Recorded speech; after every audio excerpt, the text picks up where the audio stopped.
We hit hard daily exercise sets together. Every day we're grinding it out. Join us, get ripped, get healthy, and most importantly, be consistent. The only way you can be without fail, which is having a team of people doing it with you. Contact us through the email on the screen to get started. All right, welcome to Joy Tank. We are discussing Oregon State measures because that's where we live, and it is November 3rd. But before we're just gonna tell you exactly how we voted. So you vote for what you want. I'm not here to spread my opinions around. We just want to share our thinking and talk about the measures in general. I have no idea. We haven't talked about this before. I don't know what we agree on or don't agree on. So should be super fun. Also, quick shout out. We've been doing the Joy Tank group workout. We're officially entering month 2. Super great. Month 1 was 100 push-ups a day. If anybody wants to join, get in the group chat with us. It's super fun. Now we're doing alternating days with body weight arm workouts, pull-ups, and burpees, and it's really fun. Super light, really great. But seriously though, the accountability of having other people to talk to every day, make sure you're hitting your numbers, super fun. So if you guys want to jump into a group chat with us, do it. You can email us at imaginarysecretaryjeff@gmail.com, who is our imaginary secretary named Jeff, Jeff, right? We didn't do the GEO. GEO. Because secretary is already a difficult enough of a word. Yeah. So we kept the Jeff simple. Yeah.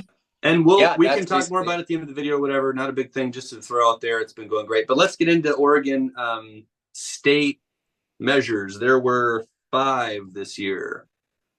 Yeah, and I do want to do a little quick correction here. Tyler, you are wrong. We are telling people how to vote so they don't have to lift a finger and do the educating themselves. We're just going to read the measure and tell them why they should vote one way on it. And it's not really going to be open for debate. Joy Tank is a dictatorship. They need to follow our lead and just vote the way we vote. Just keep it simple. 100% state media. Let's do this. The first measure proposed is Measure 115, allows the legislature to impeach elected state executives. What'd you say on this one? I voted no. So Oregon, from what I understand, is the only state in the 50 states that does not have this process. The heavyweight for me, the reason I voted no on it is because the left coast is already so blue that I feel like if we had any Republicans, in an effort to give Republicans more of a shot at holding positions, this impeachment process, I feel like, could be easily abused. I think we've seen the impeachment process abused recently at the federal level. And so I voted no on this. I also think that the more time, energy, and money, the more bureaucracy that we give to the government means the government will waste even more tax dollars, no matter what that is. So if we give them any sort of extra red tape to put up themselves, that's more resources wasted. So that's kind of my baseline for government. Yeah, no, that makes sense. I also voted no. I just think that regardless, whether it's a super red, as far as the state legislature is concerned, if it's a super red state or a super blue state, if the impeachment process is designed to be a just numerical, like popular vote out of the state legislature, but the state legislature is either super red or super blue, you're going to be handing a bunch of power over to make that teeter-totter even more tilted on that side, because they could effectively impeach. If there was ever, it would, in Oregon, it would keep there from ever being a Republican governor or Secretary of State, or who wouldn't be living with the risk of the state legislature, which is very blue, of impeaching them. So I'm just not in favor of that in any state, because I think it just harms the state process. Like, if we were South Dakota saying, hey, should we allow add an impeachment process if there wasn't one already? I think there already is, because as you said, most already have this.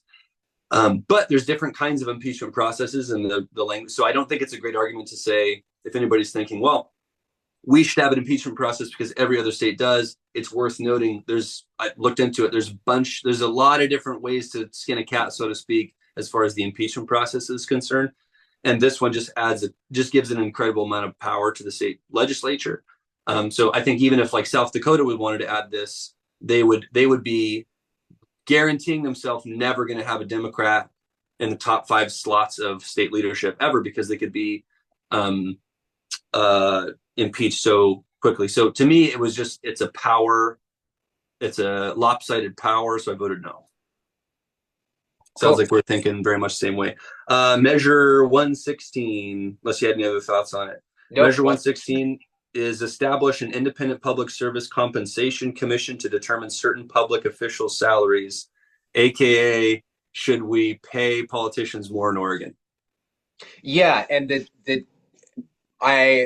that is a pretty straightforward breakdown of it. I think what's important is how they said that they would delegate salary raises, and the way that they do it now is it's through legislation, and what this would change is that it would basically be like a third party. It'd be what they call a commission, and that commission was made up of a couple of different employees of the state grouped together to raise the salaries. So in my mind right now, you have the legislation that picks the salaries, and it's basically, in theory, it's a bipartisan decision to raise the salaries of each other. So you're basically looking across the aisle or looking at your political opponent and saying, do we both agree that we should get more or less, or what?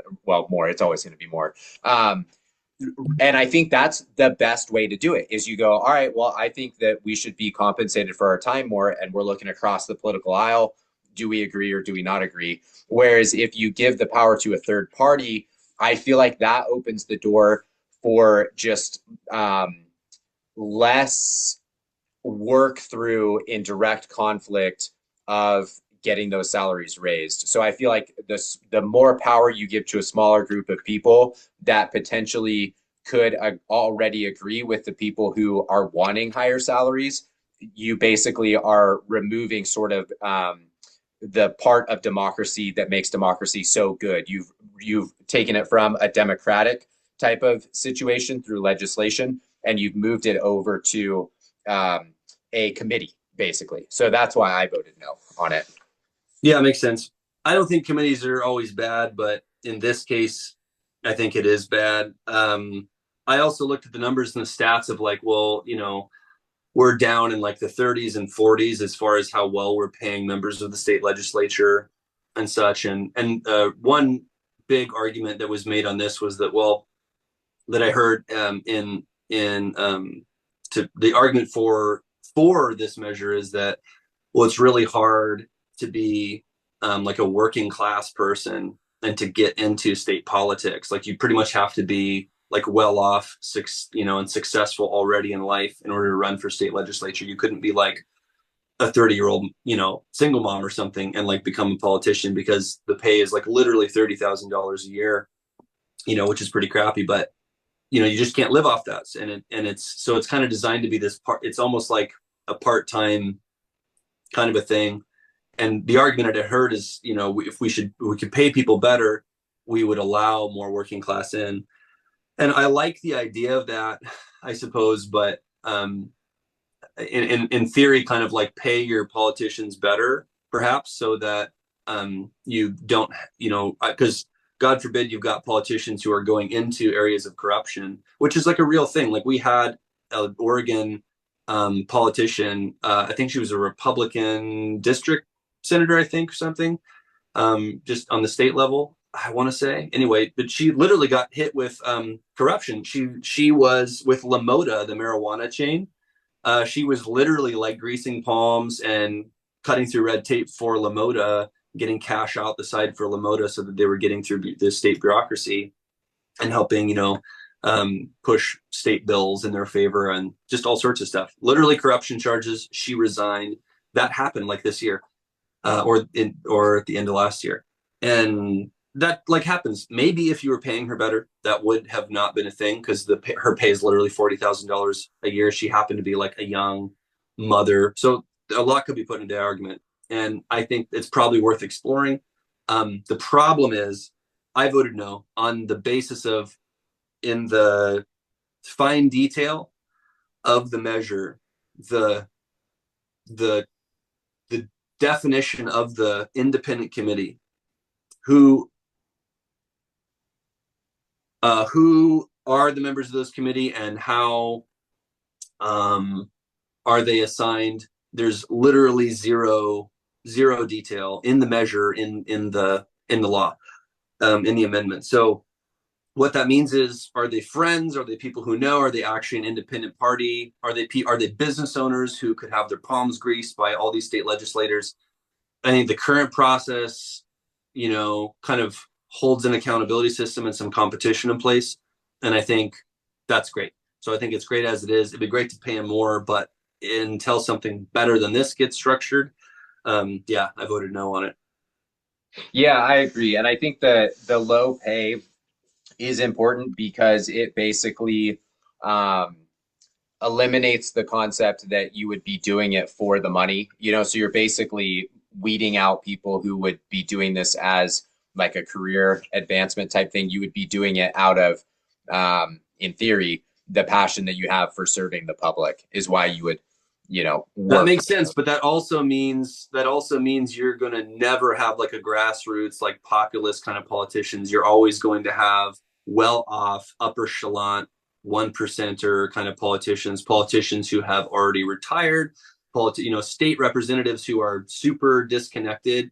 If from that mindset in every state, you're always going to have state legislature that is super disconnected from local small business owners. They're probably going to be multi-generational wealth kind of people who, are looking for the political, legacy and whatever, you know what I mean? I'm just saying, if you, I could see it from both sides, because like I understand that, but I also think if you made the pay a little better, where like what if the pay was $80,000 a year, $60,000 a year? You know what I mean? Like a working class median income. Then you could have a guy who is passionate about, he's like a farmer or whatever, stop farming and then like work in the state legislature instead and really represent farmers, because that's the world he's spent his entire life in. And you know what I mean? Like, how are you going to retire early from farming? If you're like an average normal farmer with like 30 acres or 100 acres or something, you're never going to retire. And so how are you ever going to have representation that like understands your values and your ways of thinking and your mindset, which is hypothetically what the Republic is kind of supposed to be. And I think, in Rome, they had a similar problem where over the course of time, your Republic representatives became so disconnected from the common people. It became like a literal, almost kind of caste system. You had these like super wealthy, super like let them eat cake kind of thinking people who are highly educated, but like they were so disconnected from the common man. Yeah, no, I agree. And that pro probably honestly outweighs the con. Because typically, people do definitely get into politics to become wealthy, but they're definitely not getting wealthy off of the salary. That's for sure. Yeah, so I almost voted yes. I was very close to voting yes on Measure 116. I just felt like it was written so poorly, like as far as like, okay, there's going to be an independent small council.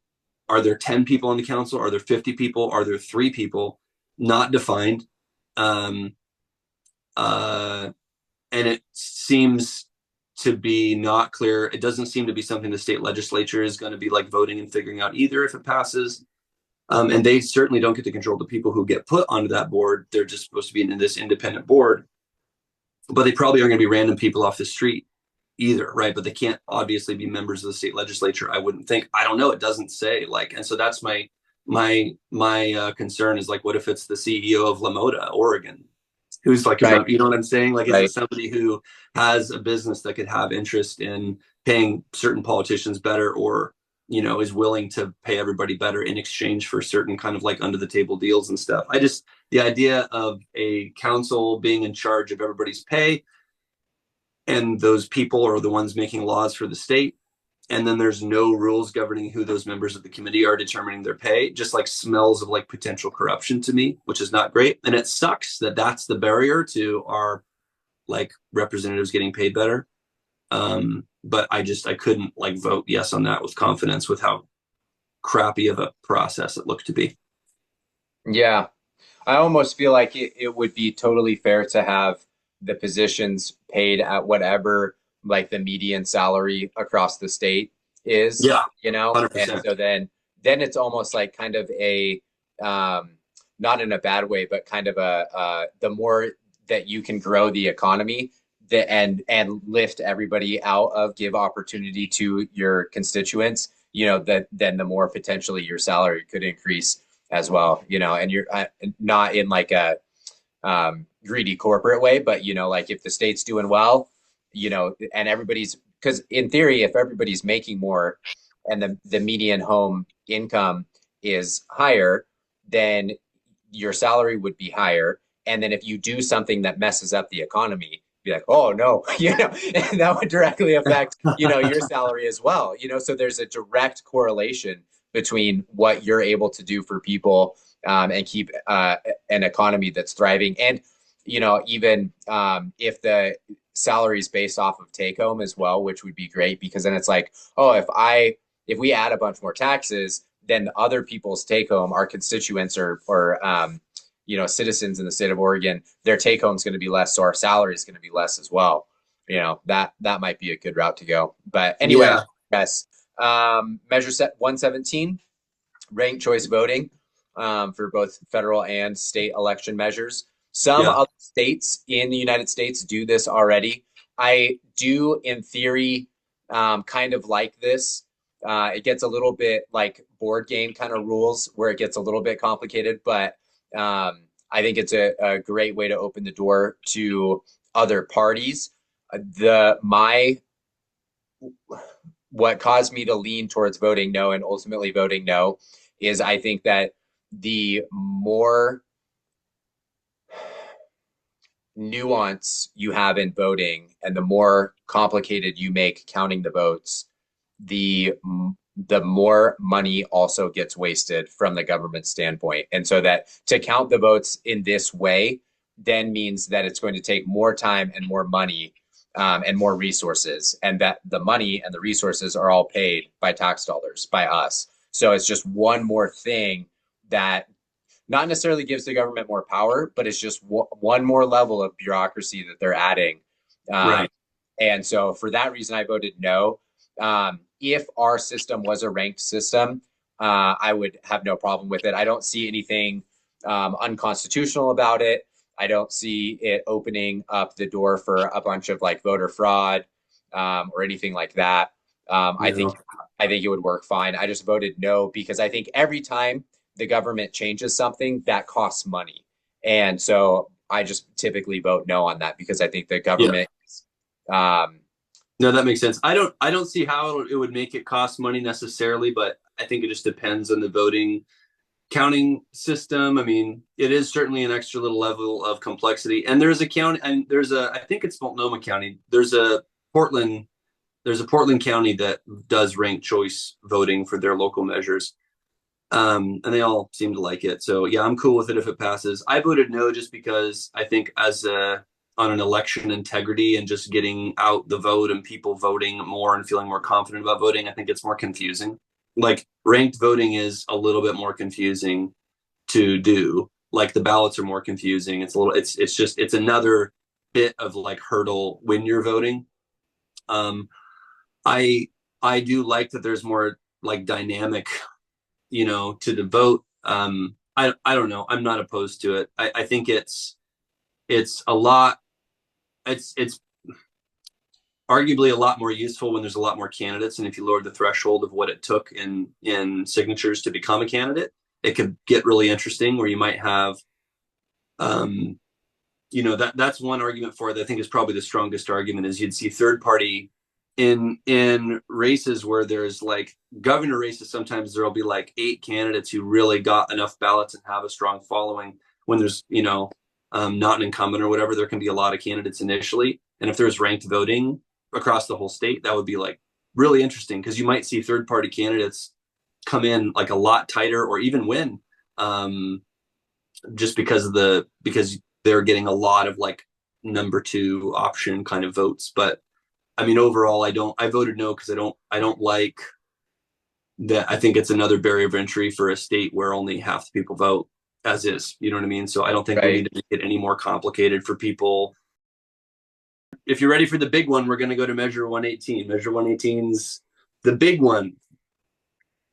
Measure 118 says it will require Oregon to issue rebates to residents from surplus corporate tax revenue, which is really generic. Basically, it means it increases the corporate minimum tax on sales exceeding $25 million by 3%, removing the minimum tax cap and distributing increased revenue to Oregon residents who spend more than 200 days in the state.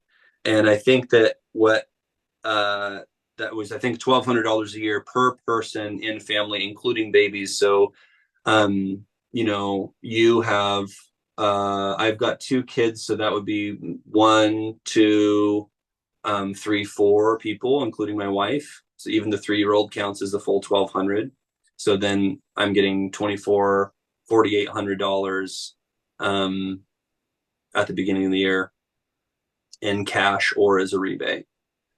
And they weighed it to every Oregonian, and that would so $1,200 a human, sort of as just annual wage, and they weigh that by taxing corporations on sales exceeding 25 million by 3%.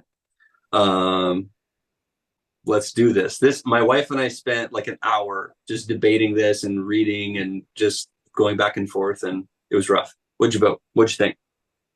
I voted no, and I'm a real no man. You are a real no man. The reason I voted no is because the big picture is that I believe that the fall of the United States will be that we voted ourselves too much free crap. So every time we look at something and think, oh, it's free, or have our government give us more money, that will be our own demise. Ultimately, you had a great debate about this, or a great perspective, in that when your thought on it is, say, a lumber mill, when they are, if the guys who are cutting down the trees, that company, which is in Oregon, Weyerhaeuser is one of the biggest ones, they get taxed at 3%. They're going to transfer that tax to the mill. The mill is going to transfer that tax to the lumber yard. The lumber yard is going to transfer that tax to the construction workers, and the construction workers pass that tax onto the people having their homes remodeled or built. So the argument against it, which I think you and I both agree on, is that ultimately any taxes that the government throws towards people directly or towards people indirectly, the people end up paying for it. So even though $1,200 sounds awesome, the price of everything that's associated with that will go up. We will end up paying for that. So I think it's a horrible idea. I think if you want $1,200, pick up a couple weekend shifts and make that money yourself. The bigger fear that I have, the biggest fear I have, is that it would be very curious if this passes to see how much of that money that gets taxed from corporations actually goes to the residents of Oregon, and how much of that money the state of Oregon wastes in the process of transferring that 3% tax. Oh, sure. Yeah, that's possible, I suppose. I actually don't think it's near enough money to actually pay for what it's promising. And I'll explain why in a quote from our current governor, Tina Kotek, who opposes 118, which is interesting. So there's a bunch of businesses opposing it: Nike, Intel, like the Oregon Business Council, tons of corporations who obviously are going to oppose it because it's going to hit their sales by 3%. But again, sales, not profits. So when you're taxing the sale on something, it's going to increase the cost of it. And specifically, like, lumber, like the cost of 2x4, the cost of like food, you know, when you're packaging, manufacturing, or making, or growing, and then processing transporting, all of those processes are done by different businesses normally. And so each one of those processes would be taxed 3% if they were being done by large businesses, which, like, yeah, 2x4s are going to go up 10%. It's pretty much what that means at a minimum, because it's not taxing profits doing business in Oregon. It's just taxing the sales of things happening in Oregon, not a sales tax, but it's a tax on the sales, but that is increasing the cost of those things. It's going to drive the cost up. I love the idea of doing something. I mean, the people who are sponsoring this bill are the Green Party, the Progressive Democrats of America Party, the Oregon Progressive Party. Okay, so welfare-oriented parties, and I understand it. I just think there's smarter ways to go about it. I just think it's so stupid that we're looking at bills like this where the reason why you would vote yes is because you're looking over to your left at really impoverished people and like normal working class people who can't afford housing. And so I'm just like, man, I spent a half an hour wanting to vote yes just because as it is, there's a lot of people who are only able to move once they get their tax return, because that's the only time they're going to have $5,000 in order to pay a deposit. Like because they just, they're not very educated. They don't have very good paying jobs. It takes a long time to save up $5,000 when you're already like hand to mouth making, both people are making 18 to 25 an hour. That's just not the cost of living is high. And so the idea of like effectively probably doubling a lot of people's tax returns who are working class sounds really great. But if the cost is multiple levels of goods are going up 10% around you, that's sort of like helpful, not helpful. And it's going to drive business out of Oregon. It's going to make manufacturing and transporting business in Oregon much more expensive, and it's going to push it out of our border into California, Idaho, and Washington. Because again, if you're a logging company, and then there's like, if you're in Oregon and you're cutting down logs, and then you're selling that to a processing plant, it's 3% on that sale. If that processing plant is in Idaho, right, and you just got to transport it over to them, right, and then they've got to sell it back into Oregon. Like you're going to push business out of process. You're going to push businesses out of Oregon because the sales, this tax on sales is going to impact like the supply chain in Oregon. That's how I read it when you like get into the detail of like how that 3% is, because I think people who are voting yes are largely doing it because they're like, yeah, just tax the corporations, you know what I mean? And they're not thinking about like the processes of business in Oregon. And it's just like, you're not just like, this is not, I want to look at it like this is just a Robin Hood bill. Like this is just like, yeah, let's just gouge some billionaires who already have tons of money and everybody pays their fair share. And then poor people and normal, like low middle class, working class people can have like a little bit of cash at the beginning of the year so that they can move or invest or just like save or whatever. I just think there's way better ways to do it, because another argument I heard against this is wealthy Oregonians are also getting this same amount of money. So people who are 65 years old and retired Oregonians, of which there are many retired Oregonians, like there are millions of Oregonians above the age of 60, and they are all going to get this $1,200 a year thing. Yeah, and they're not the ones who are paying for soccer. They're not the ones who are paying for cleats. Right. Basketball. So it's wasted money because we don't care about giving them money. So why is this structure to give literally everyone, including CEOs who run these large businesses, like that $1,200 credit? It's like a massive, massive waste. Like I would argue 30 to 40% of the end goal money is going to be like literally wasted on people who don't need it.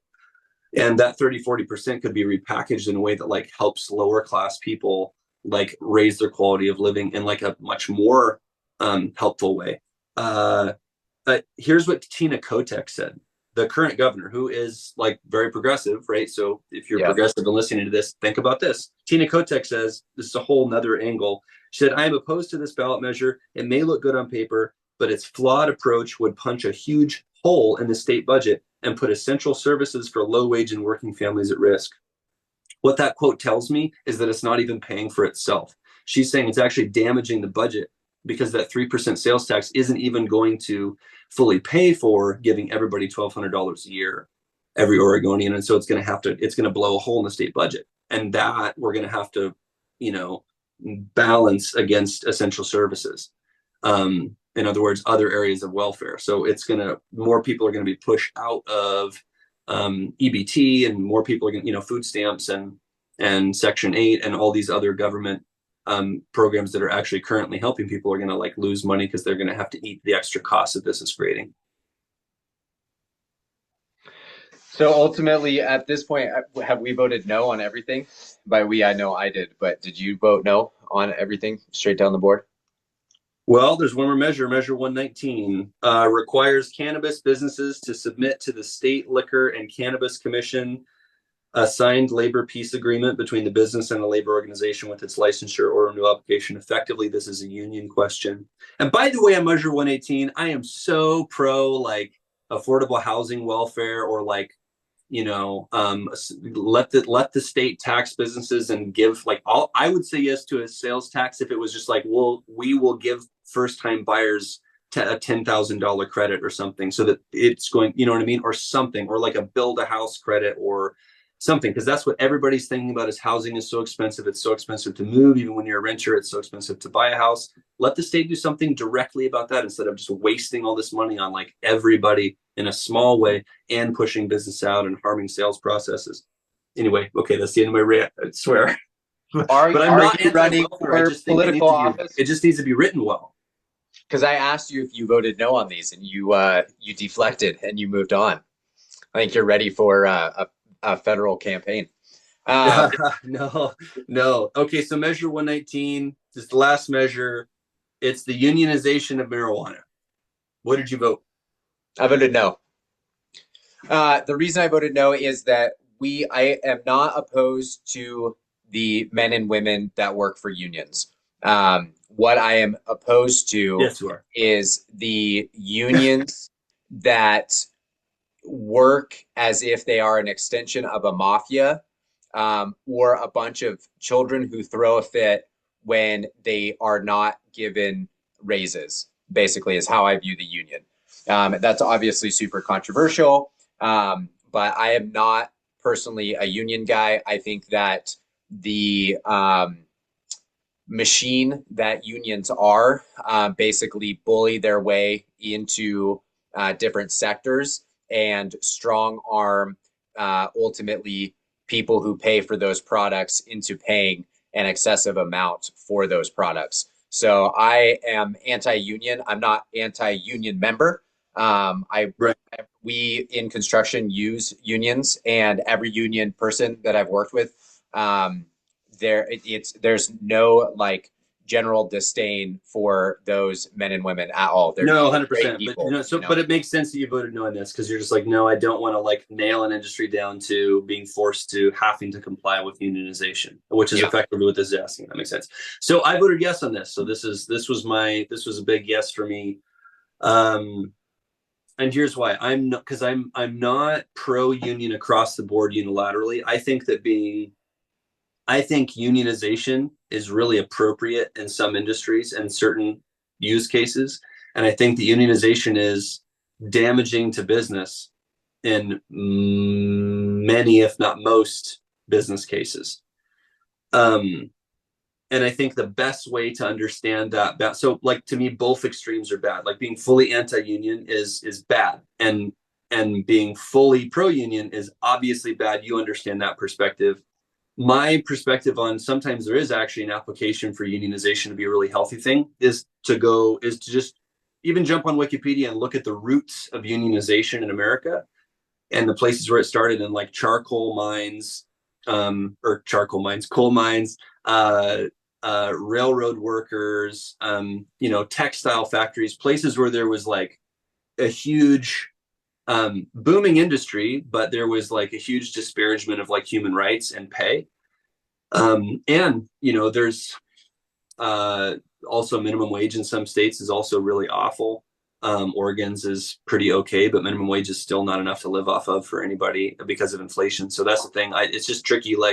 do we raise minimum wage? Well, no, I don't want to raise minimum wage. It hurts businesses. But meanwhile, the Federal Reserve is just like cranking inflation to the point where like it actually becomes unreasonable to sit on like a don't raise the minimum wage argument, because it's actually like, well, the dollar's deflating so incredibly that like the costs of anything is going up so vastly that you can't sit on that argument for very long. Like I used to be very like, don't raise the minimum wage, and my mind has changed now. And it's only and completely because of the rate of inflation. So there's things like that, it's just kind of case by case. Like I think that you can't always be super one extreme or the other necessarily. I think you'll lose things. So to me, like if you were to say, well, should we make general contractors, should we allow them to unionize? I would say, no, absolutely not. That's just going to harm business. It's going to make it impossible for a small businessman to operate a business in that space. And here's the thing. From my perspective, the marijuana business it's a controlled substance business, number one. Okay, so you're already like adjacent to drugs, because a lot of the guys who are running the marijuana, who own the marijuana shops, like I guarantee you, are selling illegal substances at some point in the past, right? Like I'm sure that at some point in the future, like 20 years from now, there's going to be guys, millennials, who like never have done coke or mescaline and never sold them, you know what I mean? And they just like had an interest in hemp and marijuana and studied it in school even, right? Like my only criminal charges were marijuana related. Like I was a weed smoker back in the day when it was completely illegal, right? And you get arrested, dogs would, smell you, and you'd get searched and you'd get put in jail for having like a small amount of weed on you. I don't smoke weed anymore, but like that's the era I come from. And I guess I'm just saying there's still a lot of connotation, and there probably always will be with other substances. And I think with a controlled substance, I think it's good to have a union, because there can be a lot of really weird job site culture issues. There can be a lot of like under table deals with like paying people with the controlled substance. It's a medical thing where there's like insurance complications with marijuana. On top of it is, in my opinion, an addictive substance. It's certainly a controlled substance. It's certainly a substance people buy regularly to like treat things and also just to feel good. It's recreational as well. So there's like a lot of different angles. I'm just saying that. And it's also been an industry that was illegal not very long ago. And so there's seedy individuals in it and not seedy individuals, but it's just like this big mix up of things. I would hate for, I just think it might be an industry where you could really make a strong argument for, I think you should allow unionization of it. And that's important, because if you don't allow for it, it means that those businesses will just fire anyone and everyone that they can who doesn't get with what they do. And look, like La Mota, which is the biggest Oregon marijuana chain that I think is around, literally was in bed with a politician 9 months ago, like an Oregon politician, pushing through laws, cutting through red tape that they shouldn't have been able to get past, right? And so, like, look, there's like the largest marijuana chain in Oregon is playing dirty and is doing like immoral crap, like with state legislation. And so I think it's a great example of like there's a lot of seedy people in this business industry of marijuana. And I would hate to be a clean cut guy who just like believes in CBD and like wants to be an entrepreneur someday, is like trying to work his way up in the marijuana world. And it's very possible that it's like, oh yeah, like there's the owner and then there's everybody making $15 an hour. It could and very well is the case in some of these places, even if there's like, the guy who's been here forever has a vast amount of knowledge and like is like the store manager, minimum wage, plus he gets handed a bunch of drugs to like compensate him for the cost, and he's cool with that. Like that's not a great place for industry to be, but those are the kind of problems you get when you get into controlled substance industries. Same with alcohol and tobacco. And this bill would, if unionization occurs, they would become subject to the tobacco and alcohol board. I forget what that's called in Oregon. So it's a Oregon Liquor and Cannabis Commission. So yeah, it would Yeah, so that's my argument for it. Again, I'm not pro union in every single context. I think it's context specific. I think it really has to be. I think people who are like pro union in every situation um, have never owned a business and never will, and don't have any friends that do, because they don't understand like how that works at all. You know what I mean? And they're just thinking Northern Europe, and they should just move to Northern Europe. You know what I mean? Like unionization is not great for every industry. I just think that the marijuana industry is already dominated by large players, and it's got a lot of seedy characters in it. So to me it's a perfect candidate for unionization, or at least allowing it if they want it. You know. Yeah, my one other argument against just unions in general is and against minimum wage is I have always felt like you with your skill set, not you specifically, Tyler Stone, but anybody with their skill set that they're bringing to the market, you need to be able to negotiate what your hourly wage is worth. So for you, I think the argument against or the argument for raising a federal minimum wage or raising a state minimum wage or having a union is that it's that people aren't being paid enough. And I think that that is a debate that you are to have directly with your employer.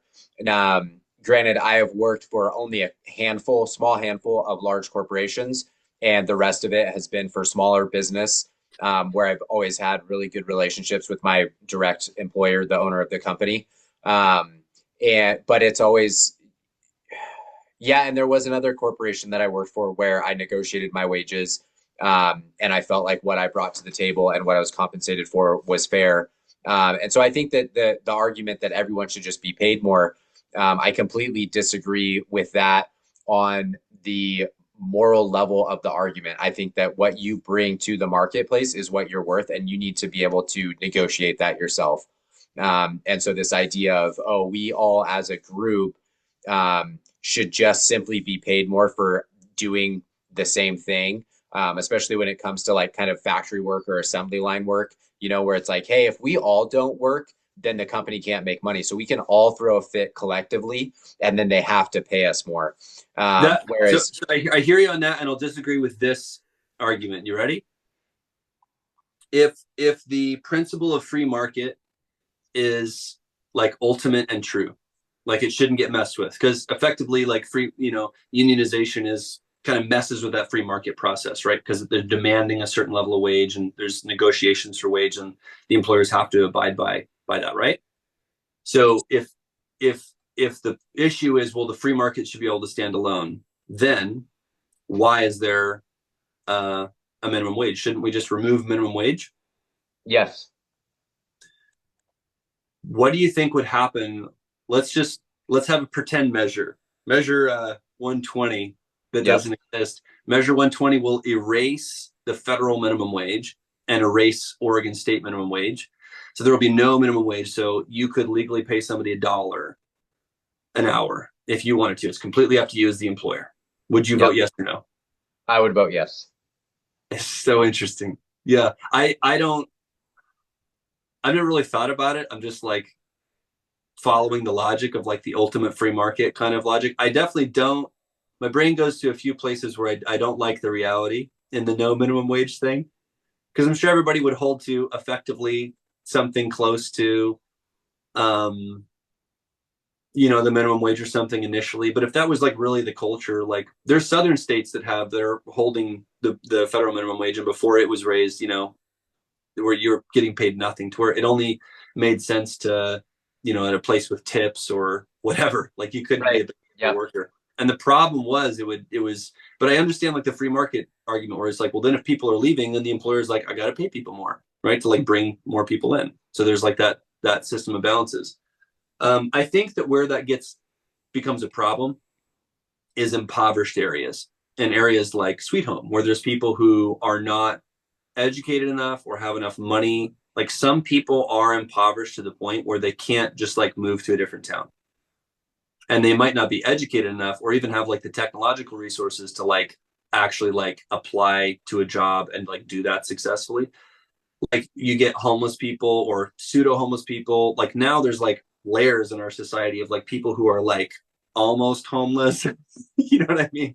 and like, or like successfully working and living in shelters, or living in an RV and then moving it from RV park to RV park to get away from like the state 4-week, move rules and stuff like that. Those people, I know a lot of people who are in positions where, they would not be in a good spot. I know people who are working minimum wage, and their spouse is working minimum wage, and they have 3 kids. And if there was no minimum wage, they'd be making less.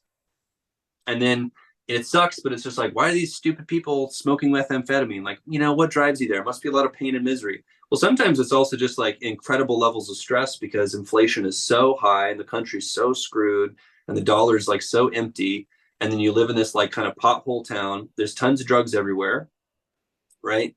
Because of the border and China and stuff, right? There's tons of drugs everywhere. And also like you can manufacture methamphetamine like fairly easily from household chemicals. So then, you have friends and everybody's impoverished. Like, it's just different, man. Like, this isn't Little House on the Prairie anymore. You're not living in an apartment complex.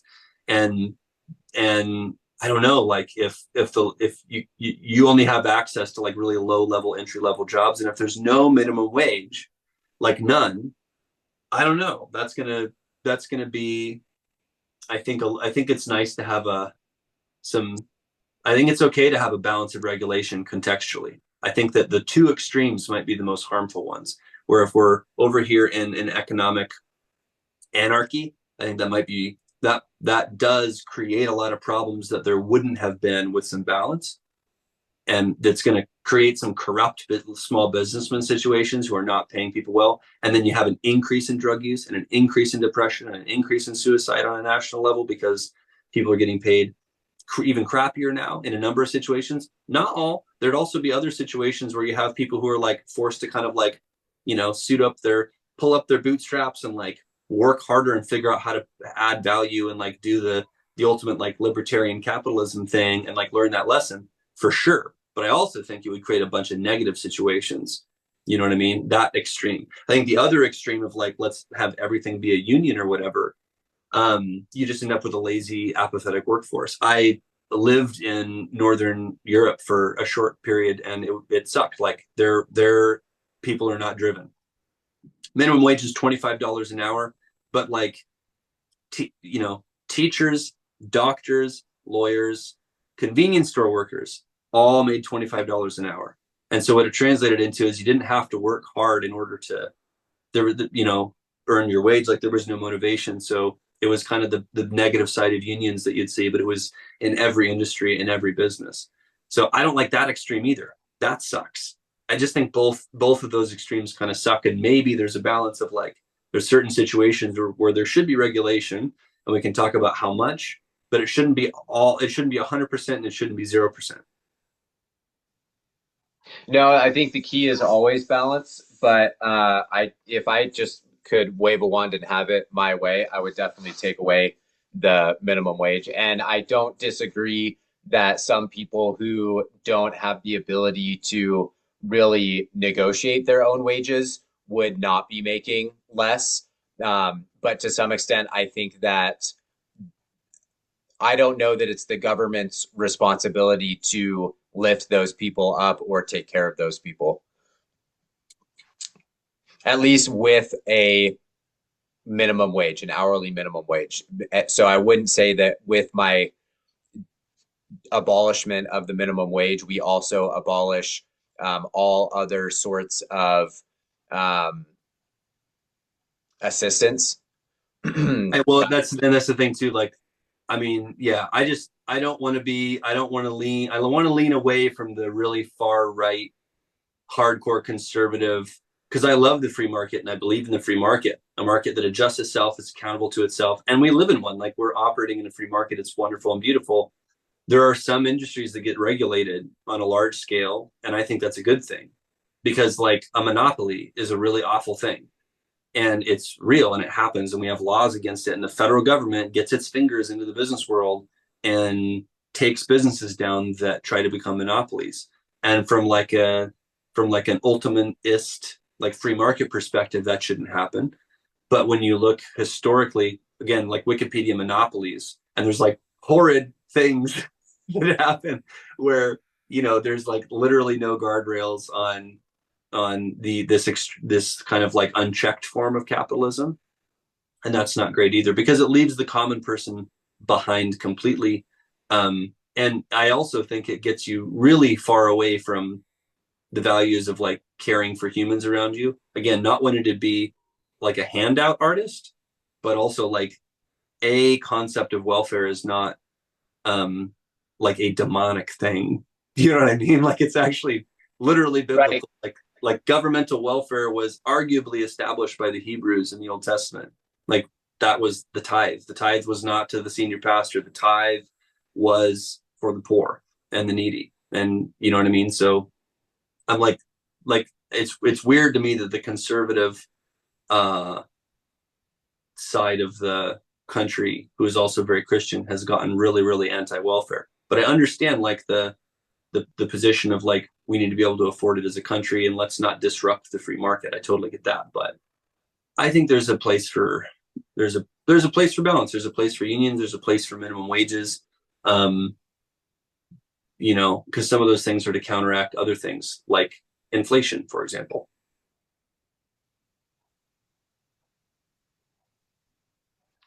That the minimum wage counters inflation? Well, that's why there's a federal minimum wage. It's based on annual cost of living averages across the US. And so, you know, Oregon's is higher, and the justification for it, when they're passing the law of, when they're deciding how much that number should be, it's like mathematically based off of the annual cost of living in Oregon. Like that's why our state minimum wage is higher than the one in Mississippi, which is it's cheaper to live in Mississippi for a number of reasons, you know. Yeah, I think my argument against that is that if you increase the minimum wage, then the employer of that person has to pay them more. So they're going to increase the cost of the goods or the services that they sell or offer. And then therefore everybody who's purchasing those goods or products or services is then going to pay more. And because they're paying more, then they're going to need to make more money. And so I believe by having a minimum wage, you cause a steady trickle of deflation, inflation. Right. I don't think it causes inflation, but I do understand that it's like you have to pay money to make money. You know what I mean? Where you're in a position where you're like, well, paying me better means charging me more for groceries. Like I hear that you're saying on that. So it's sort of a plus minus, like 2 steps forward, 1 step back. But listen, is it 2 steps forward and 3 steps back? Or 2 steps forward and 1 step back? The huge difference between those two.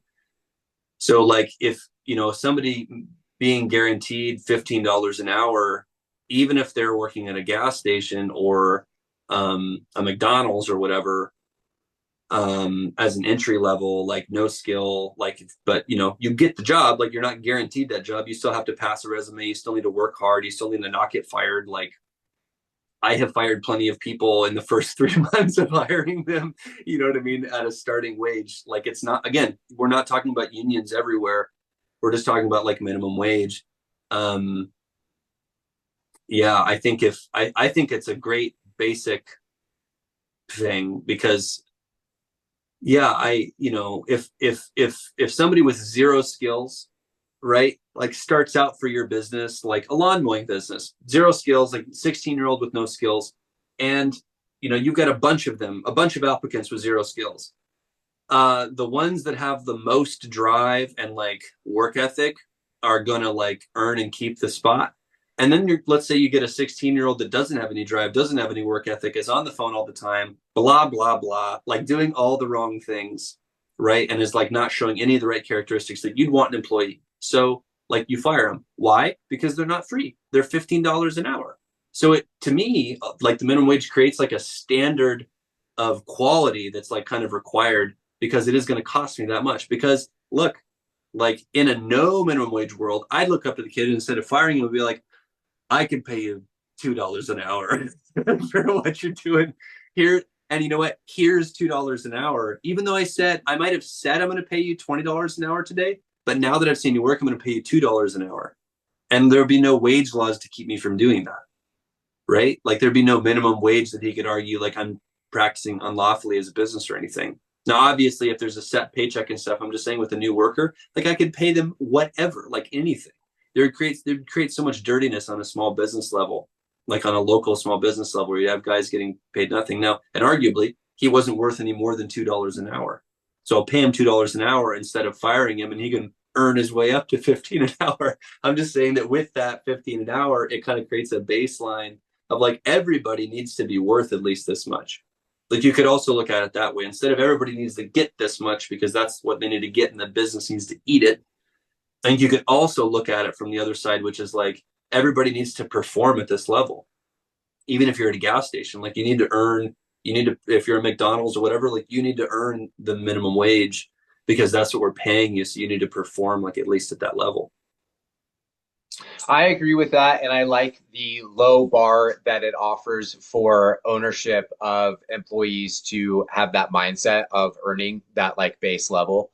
I think that's good, but what I don't like on the other side is that it's the government that's dictating what that base level dollar amount is. It's not the economy, and it's not the employer.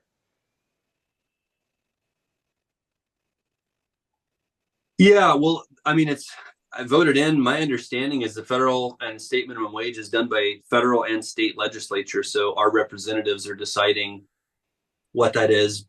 But I also understand that they're using the metric of average cost of living annually.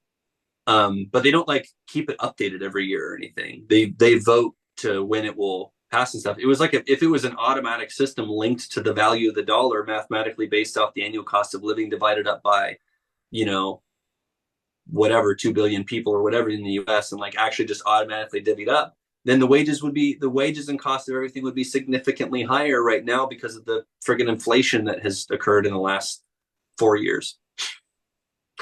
It's crazy. I read, and I'd like to double check on this, but I read that in the last 4 years under the Biden administration, there's been more inflation. The Federal Reserve's printing rate, like the physical printing rate of the dollar, there's been more dollars printed in the last 4 years than there were in the last 20. It's something astounding for sure. Yeah. And I think that is a whole separate topic from minimum wage because that gets into inflation and the Federal Reserve. Yeah, and that's true. Whole other thing that I also would abolish under the Maximo presidency. I might agree with you on that one. 100%. Right. Yeah. Hey, really quickly, do you want to talk about let's talk about our exercise program really quick. It's been awesome. The month of 100 push-ups is great. How was your day today as far as this is our first day into the every others, the AB arm day and then tough. Today was tummy tough day. Today was fine. I'm going to feel it tomorrow. I know that for sure. And even so we kind of it's now the 3rd.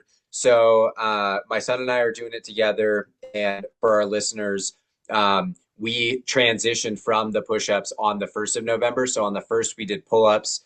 And then yesterday we did burpees. And now today we did, after talking with Tyler, worked up an ab workout that we're doing. And so right now it's kind of a little bit, I would say we're kind of doing a trial run in November of seeing where we want to adjust things and what kind of workouts we want to do. And the goal is basically to have the workout be so achievable that you can't make up an excuse not to do it, but also difficult enough that you're actually doing something. So holding that balance where it's not such a small workout, like you don't even feel like it's any sort of a challenge. And so you blow it off because you feel like it's not even worth it. And then not something so difficult that it becomes insurmountable if you can't get it done. You should be able to sit down at the end of the day, before I put my son to bed, we crank out our 100 push-ups. Takes about 5 minutes, and then we're done, and we know we did it. And so we're kind of trying to work out where's that balance for push-ups and just other types of workouts, calisthenics, and different things. And so we did the abs today. The abs were good. I think we did 2 minutes of planking, 20 sit-ups, 2 minutes of planking, 20 sit-ups. So if it was The 2 minutes 2 minutes of planking is hard, huh? Like it's solid. Yeah. I can't imagine initially not knowing the numbers. I was like, oh, we should just do like 20 minutes of planking a day. Yeah. Like, And I, you want to die after a minute. After two, you're pretty sure you are going to die. Like I'm pretty glad I talked you off that ledge really quick because we were on the phone and I go, I don't know, Tyler. I don't think I could get anywhere near that. Why don't you right now try to do a plank and see how long? And you hit basically the 1 minute mark and you're like, oh no, not 20 minutes. I can't do 20 minutes. I'm going to make it to 2. And you grunted all the way through and made it to 2. And so we're like, doing 4 minutes of planking a day. Like today I did 2 minutes, or no, are we doing 5? We should be doing 2, or sorry, 4 total. 4. And I did 2 2-minute planks. Yeah. I did a 2-minute plank and then I did 2 1-minute planks and then went into crunches. And instead of standard sit-ups, I did like kind of an augmented, a harder crunch. And then I don't know if it's harder than a normal sit-up, but we got to talk about that because there's a lot of different kind of sit-ups that we need to do. But then I did mermaid kicks, which are a real bummer. And I did 5 V-ups. I didn't tell you about that, just for fun. I kind of want to just on the next ab day, just do V-ups for the 20 ab exercise portion because they're kind of fun, but they hurt bad. Yeah. And I'm not opposed to that, kind of keeping a little open. Like you'd have to break them up into like 5 or 10 sets of like 5 or 10 to like get to 20 V-ups. You know what I mean? Yep. Yeah. What are we doing tomorrow? So tomorrow's arm day because we're doing every other. So this month, November, we're basically doing a collection of ab workouts. Every day there's an ab day, and that's every other day. And then every other day is arm day, and we have a collection of arm workouts we're going to do. We had talked about burpees and a combination of burpees and then perfect push-ups, which I'm excited to do. Yep. And then I think we had on our list pull-ups, the pull-up bar in there. So yeah, 10 pull-ups and then 20, 30 burpees, 30 perfect push-ups, 30 perfect push-ups, chest to the ground, 20 burpees and 10 pull-ups. And I think that's going to be great. Coming off of 100 push-ups, you should be able to pretty much achieve 30 perfect push-ups, and that'll be good. And then doing the 10 pull-ups, right now I can't do 10 straight. I think that's going to change pretty quickly by staying consistent with this. Same thing with the sit-ups and also with the burpees. I think when we can do 10 pull-ups straight, then we need to do 20 pull-ups on the arm days because I want it to be like not possible to hit all the reps that are the daily goal, so that we have to do 2 different workout sessions or multiple reps that are really exhausting. You know what I mean? Yep. I think most recently in the push-ups with like police push-ups with the 90-degree angle arm, I could do 50 fresh, but they would be really hard to do breathe for 30 seconds and then immediately do another 50. That'd just be really hard. So it was possible, but it was really exhausting and kind of dependent on the day and whether I'd stretched and done supplements and everything else, So often it was like do 50 and then like stretch and then do, 20 and then 20 and then 10 or something like that. With the perfect push-ups, it's way more intensive like that because I can only do 15 perfects in a row. And that's like chest to the ground and going slow. So that you're no shoulder shrugging, like perfect plank, butt tucked, chest touching the ground and up.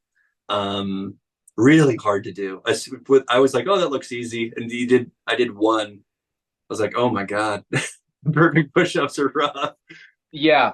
And I think that I like the idea because when we were doing the 100 push-ups last month in October, part of the goal was just to get to the number 100. So if you were doing some sloppy ones, but you were at least doing them, it didn't matter. Just get to 100 because there's only so many days in a row you're going to do crappy push-ups just getting to 100. Like your form will start to get better. It's more just nailing the consistency as opposed to like, well, I can't do them right, so I'm not going to do them at all. Yep, exactly. And then I think as we get a little bit better, especially we've dropped on arm day the pull-ups down, we've added burpees, and then dropped the push-ups down, we've added pull-ups, and I'm going to have to do the pull-ups in segments. And I feel like with pull-ups, I'm not doing CrossFit pull-ups. Like they're clean pull-ups, and you either do a clean pull-up or you don't do one at all. It's no weird like leg kicking, flailing, swinging your way up there. You either do a pull up, or you make it all the way to the top and you realize you've hit your max, and that's it. You know, you take Yeah. a break, come back. So I think the pull ups will increase. The push ups, staying consistent and doing them really well by having a slightly more achievable number, is going to be good. And then doing the burpees also is one of those where the number's low enough that you should be able to kind of hone in on each of those. And I think with people who go to the gym consistently, it's very much about having good form while you're working out, because Sure. A, you don't want to get injured, and B, you don't want your the exact muscle group that you're trying to work out, you're trying to work it out basically, for lack of a better term, correctly. So whatever I workout. also like that better than, because a lot of people who go to the gym are like doing sets and all this. And right now I'm rejecting all of that and going, no, like I have 20 like V-ups to do. And whether if I do like initial, like maybe I do 10 in a row because I'm feeling fresh, I'm stretched, it's a great day, it's in the morning or it's in the afternoon and it's like I'm feeling ideal, you know what I mean? But like maybe I don't feel great today. Maybe I'm not feeling super stretched. Maybe it's first thing in the morning and I feel awful and I haven't had enough coffee and like I'm not, you know what I mean? I only do 5 instead of doing 10, right? Instead of like making myself do well, it says I'm going to do 10 sets. Like I'm just going to do 5 or I'm going to do 3 or whatever. I'm going to do 15 because I'm feeling like a monster right now or whatever. You know, it's just more customizable when you have, I like keeping the total goal, like the Yes. gross goal kind of in mind on the daily and then having a rotation of muscle groups. I also think having a group text where we're talking is huge because there's like a level of accountability. Like I'm letting you know when I'm done with where the struggle is. I feel like I've got to get them all done. Otherwise you're going to ask me like, hey, didn't hear from you, you know? Yeah, it's good. And I like that it's at your own pace. And I think one of the biggest detriments to me in for not working out is I have felt like if I don't do a big workout, then it's not worth it, which is not true. You know, doing Right. the 100 push-ups was not a big workout, but I'm glad we did it. And had we decided to do a 90-minute workout, the chance that we would have just completely fallen off the wagon throughout the month of October would be really high, you know, I feel like. Mm-hmm. And then the other thing is just doing something that is not a first thing in the morning workout, because I think in my mind there's this idea that these guys like Jocko or these other people who are, you know, the how to be the perfect person, step one is work out first thing in the morning, you know, and you go, yeah, there's all of these lingering benefits that are tied to that. One is that you immediately get your heart flow pumping and you're ready to go for the day. And number two, it has the benefits throughout the waking hours. So if you're working out like I am with my son at the end of the day, we're probably not getting as much benefits as if we were doing it in the morning. But because it's go at your own pace and do it when you have a chance, we always kind of hit that deadline of, hey, it's at the end of the day. And he has gotten to the point where it's the expectation. So he's got his pajamas on and we crank out our 100 push-ups and then we read a book and it's bedtime, you know? And That's so great. that works for us. I had the conversation because I want to do the pull-ups tomorrow. Oh no, it was the burpees. It's tough to do them in work pants with my carabiner and my wallet in my pocket. Yeah. And so I was like, tomorrow, buddy, when we do the burpees, I'm going to need to not be wearing my work boots and I'm going to need to throw on some basketball shorts so I can actually kind of move my body and I'm not shaking the whole house, you know, as it's like bedtime and everybody's trying to quiet down. Right. So we're going to try to start to hit that first thing in the morning. But one of the things that was awesome about just having the deadline throughout the month of October was you can break it up and you just need to hit that deadline. And it's also not an hour and a half of your time. You can right before bed, crank out the last couple or even do the whole thing, you know, to stay consistent for the day. It's like kind of customizable. I think it's great because like the number one goal is just consistency. Like and as we've talked, it's like if we're not hitting our numbers, it's like let's lower them because the point is I want to work out every day. I had a friend join me on push-ups one day and he was like, oh yeah, I love push-ups, you know, and he was like doing push-ups with me. And I was just like, so we did them and it was like a great work, you know, we did 100 push-ups in like 5 minutes and like a couple sets or something. And it was fun to do it with somebody, you know, at the same time. He was talking about how he used to be able to do so many or whatever. I was just like, well, bro, like the real battle is like, are you going to do them tomorrow? Because you know what I mean? Because I'm sure you're probably going to be able to do 50 push-ups in a row or whatever, like until you're 60 or until you're 50 or whatever. I want to do them when I'm 60. I want to be able to do them when I'm 70. Like I want to be able to do this every day. Like that's the struggle, because that's where like the super fit people, like, they earned it by going to the gym every day, working out every day. So that to me was like part of the whole goal in designing this with you, was like, let's start with just body weight exercises. Let's have like a group chat, talk about it every day, make sure we're doing it every day, have super reachable goals, to the point of even like when you're really on it, you end up doing extra exercises and more working out because, you're already there and you're feeling into it. You know what I mean? It's just like a real bare minimum that you got to hit every day. That's just a bit of a challenge. And there's a little bit of social pressure keeping you in it. You know what I mean? Yeah.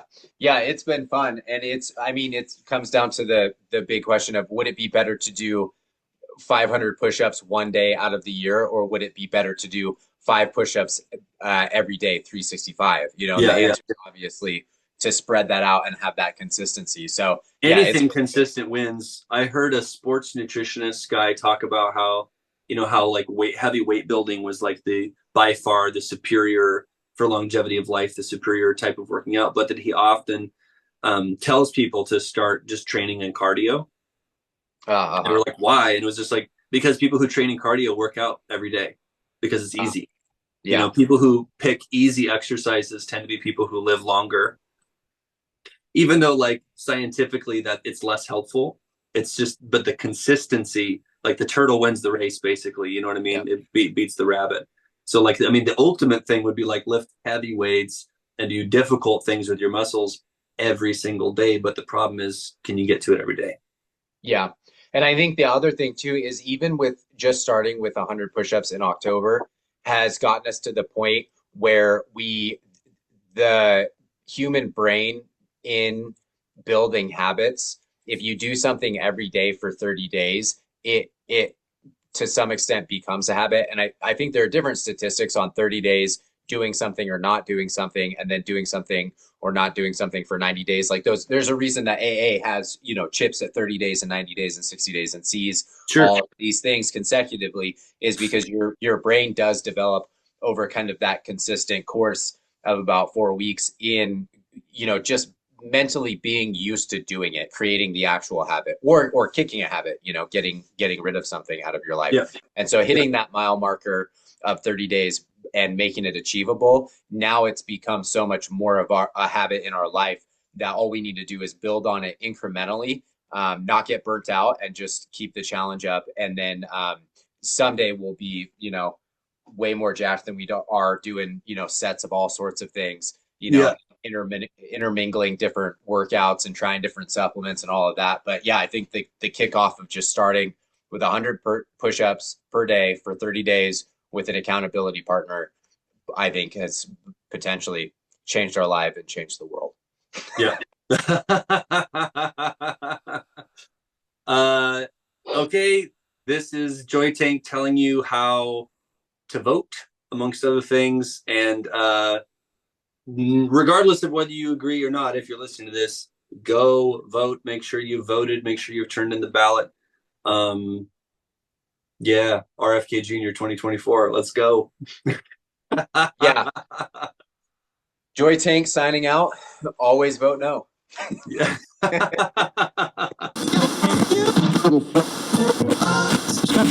We hit hard daily exercise sets together. Every day we're grinding it out. Join us, get ripped, get healthy, and most importantly, be consistent. The only way you can be without fail, which is having a team of people doing it with you. Contact us through the email on the screen to get started.